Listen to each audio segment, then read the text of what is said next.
اللہ تعالیٰ کہتے ہیں کہ جو پروسیس اس وقت ہوتا ہے، کیا ہوتا ہے؟ یعنی ہم اس زمین کے اجزاء سے پیدا ہونے والی یا بنی ہوئی چیزیں کھاتے ہیں۔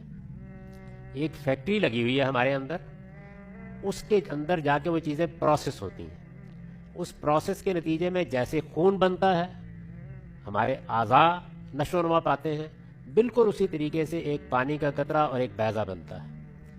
ان دونوں کے ملاپ سے انسان کے بننے کی ابتدا ہو جاتی ہے، اور ماں کے پیٹ میں وہ 9-10 مہینے میں پائے تکمیل کو پہنچ کے ایک جیتے جاگتے انسان کی حیثیت سے ہمارے سامنے آ جاتا ہے۔ دوسرا طریقہ جو اللہ تعالیٰ اختیار کرتے ہیں وہ یہ ہے کہ ماں کے پیٹ میں بچہ نہیں بنتا، ایگ بنتا ہے، جیسے مرغی کے پیٹ میں بنتا ہے۔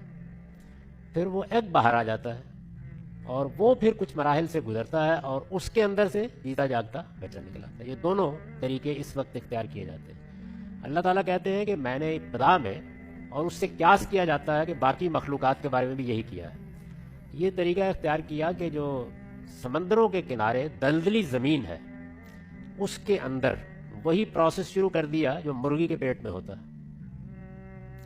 اس پروسیس کے نتیجے میں وہ زمین خشک ہو کے اندر اس کے تخلیقی پروسیس شروع ہو گیا اور ایک ایگ کی شکل اختیار کر گئی، انڈے کی شکل اختیار کر گئی۔ جب وہ پروسیس مکمل ہوا تو جیسے مرغی کے پنڈے میں سے چوزا نکل آتا ہے، اسی طریقے سے حیوان انسان ٹوٹنے کے بعد پیدا ہو گئے۔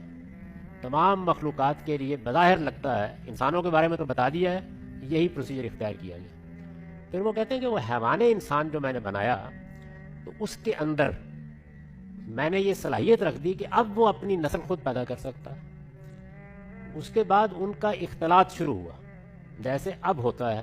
آپ نے دیکھا ہے کہ ہم نے بہت سے پودوں کا اختلاط کر کے ان کی نئی قسمیں پیدا کر دی، ہم نے بہت سے جانوروں کا اختلاط کر کے، بریڈنگ کر کے ان کی بہت سی نئی صورتیں پیدا کر دی ہیں۔ کتوں میں تو اس کی آپ بہت دیکھتے ہیں۔ تو ان حیوان انسانوں میں ان کے اندر ابھی انسانی شخصیت نہیں تھی، یہ عمل شروع ہوا۔ ہو سکتا ہے کہ یہ کئی نسلوں تک چلا ہو۔ اب جدید سائنسی تحقیقات بتا رہی ہیں کہ کم و بیش 3 لاکھ سال چلا ہے۔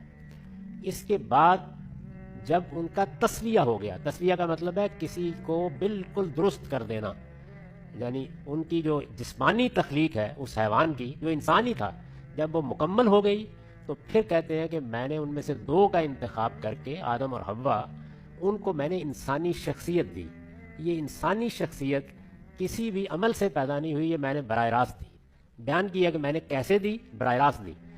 جب میں نے انسانی شخصیت دی تو یہ 2 انسان ہیں جو پہلے انسان کی حیثیت سے میاں بیوی بنے، اور پھر باقی سارے انسان میں نے ان سے پیدا کیے۔ تو قرآن کا بیان یہ ہے۔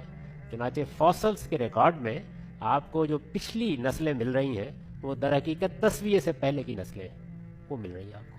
سائنس نے ان تینوں ادوار کو اب دریافت کر لیا ہے، اور کم و بیش 3 لاکھ سال کے عرصے تک ہم پہنچ گئے ہیں۔ پہلے 30,000 تھا، پھر 1,80,000 ہوا، اب جدید تحقیقات میں 3 لاکھ سال ہو گیا۔ تو قرآن کا بیان یہ ہے کہ اس کو ڈارون کے مقابل میں رکھ کے دیکھ لیجیے، زیادہ سائنٹیفک بات کس کی۔